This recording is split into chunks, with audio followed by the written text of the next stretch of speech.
Assalamu alaikum everyone. This is me Fatima Business Wali. I am a student of Rehan AI Teachers Training Institute Batch 22. So today I'm going to discuss a very important topic with ChatGPT, the importance of sleep, how to build a healthy sleep routine. So today we will learn about this topic. So let's start the conversation.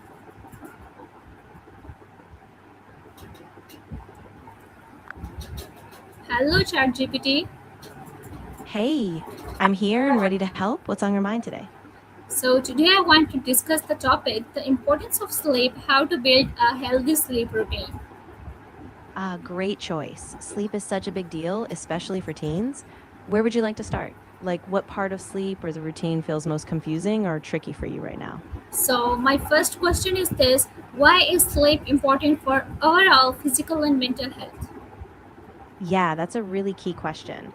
So, physically, sleep is when your body repairs tissues, balances hormones, and supports your immune system. And mentally, it's like the cleanup crew for your brain. It helps you process memories, regulate emotions, and stay sharp. So, it's kind of like a reset button for both your body and mind. How does a healthy sleep routine improve daily productivity? Oh, totally. When you get enough sleep, you wake up more focused, more energized, and it's way easier to concentrate. You make better decisions, solve problems faster, and just feel more motivated overall. Basically, sleep is like a superpower for getting stuff done. What are the major causes of poor sleep habit among teenagers and adults? Yeah, so there are a bunch of big ones. For starters, late night screen time, like using phones or computers, can really mess with your body's sleep signals. Stress, especially from school or social stuff, is another big one. And sometimes just having a random, inconsistent schedule, like going to bed super late on weekends, can throw off your whole rhythm. Okay, how many hours of sleep are recommended for a different age groups? Yeah, that's a great point.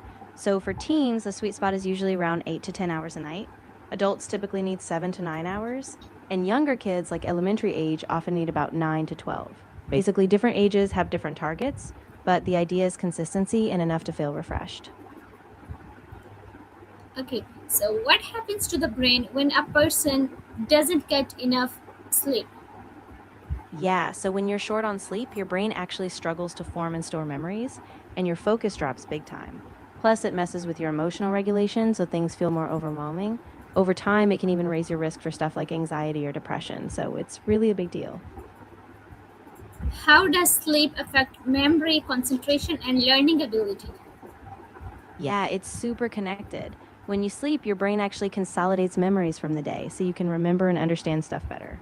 It also helps you stay sharp, focus longer, and even be more creative. Basically, sleep is this backstage pass that sets you up for success in learning. What is the relationship between sleep and emotional well being? Yeah, they're really closely linked. When you don't get enough sleep, your emotional regulation kind of goes out the window. You might feel more irritable, more stressed, or less patient. But when you're well rested, you're better at managing those ups and downs. So sleep kind of keeps your emotional balance in check.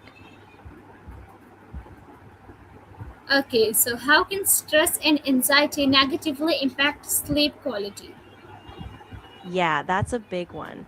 So when you're stressed or anxious, your body kind of stays on high alert. Your heart rate goes up, your mind races, and it's harder to relax. So even if you're in bed, you just can't drift off easily.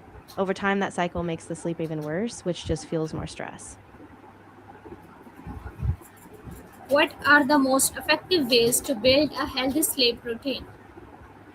Ooh, good question. So, a few big ones: keep a consistent sleep schedule, even on weekends, create a calming bedtime routine like reading or stretching, keep screens out of the bedroom, and make sure your room is cool and dark. Little habits like that can work wonders. Okay, why is maintaining a consistent bedtime important? Yeah, it's super important because your body and brain love routine. When you go to bed and wake up at the same time every day, your internal clock stabilizes. So falling asleep gets easier and you wake up feeling more refreshed, just like your body's in sync with your day. How does screen time before bed affect sleep patterns? Yeah, so screen time is a big disruptor. The blue light from phones and tablets messes with your body's melatonin production. Basically, it tricks your brain into thinking it's still daytime, so you fall asleep more slowly and your sleep quality drops. Cutting back on screens at night really helps. What role does exercise play in sleep? Oh, yeah. Exercise is actually a huge plus. When you get regular physical activity, it helps reduce stress, calms your mind, and it raises your body temperature slightly.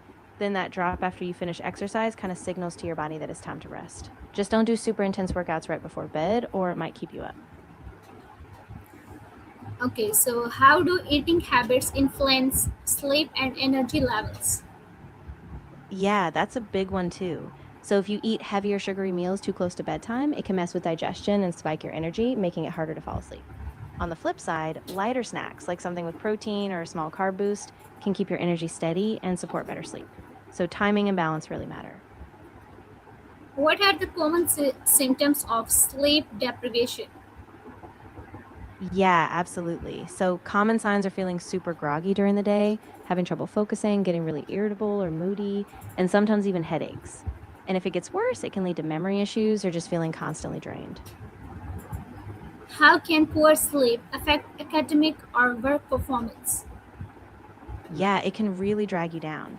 When you don't sleep enough, your concentration drops, you take longer to process info, and you're more forgetful. That means test scores, homework, or even work tasks can suffer. Basically, sleep is like the foundation for doing your best. Why is sleep considered essential for a healthy lifestyle?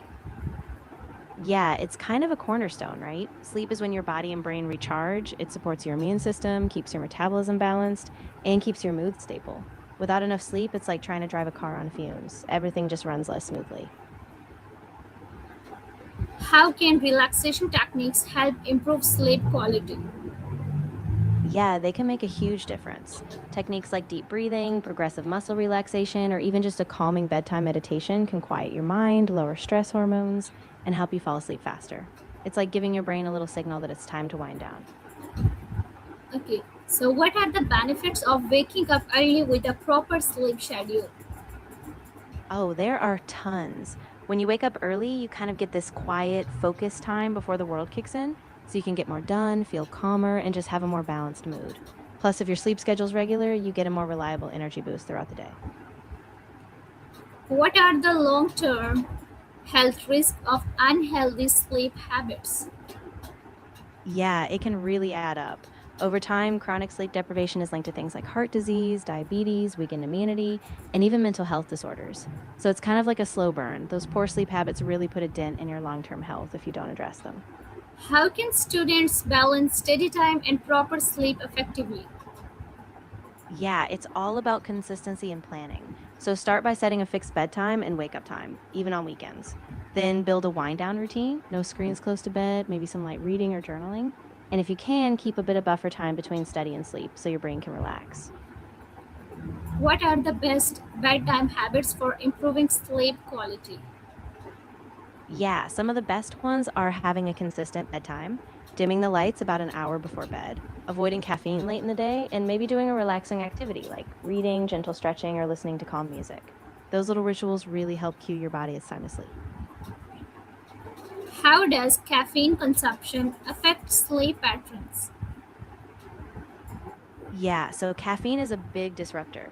If you have it too late in the day, it can stay in your system for hours, making it way harder to fall asleep. Even if you don't feel super wired, it kind of reduces sleep quality, so you get less sleep. So it's best to cut it off at least 6 hours before bed. What is the connection between sleep and mental focus? Yeah, they're really intertwined. When you sleep well, your brain is able to organize thoughts, process information, and focus better. But when you're sleep deprived, those cognitive functions kind of take a nosedive. You get more forgetful, slower reaction times, and just generally less mental clarity. What are the difference between healthy sleep and irregular sleep patterns? Ah, yeah.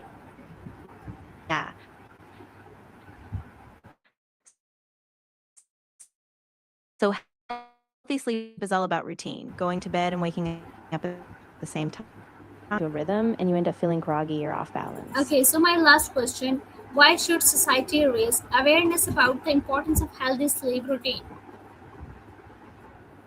Yeah, it's really crucial because a lot of people don't realize how sleep affects every part of life: mental health, physical health, academic performance. By raising awareness, we can help teens and adults prioritize sleep just like any other health habit. So it's really a game changer. Okay, thank you, ChatGPT. Of course. I'm really glad we could talk about this. If you ever want to dive deeper or just need some tips, I'm here. Sleep well. So that's all about the conversation. I hope you learned something new in this conversation. Thank you so much, everyone, for listening to me. Allah Hafiz.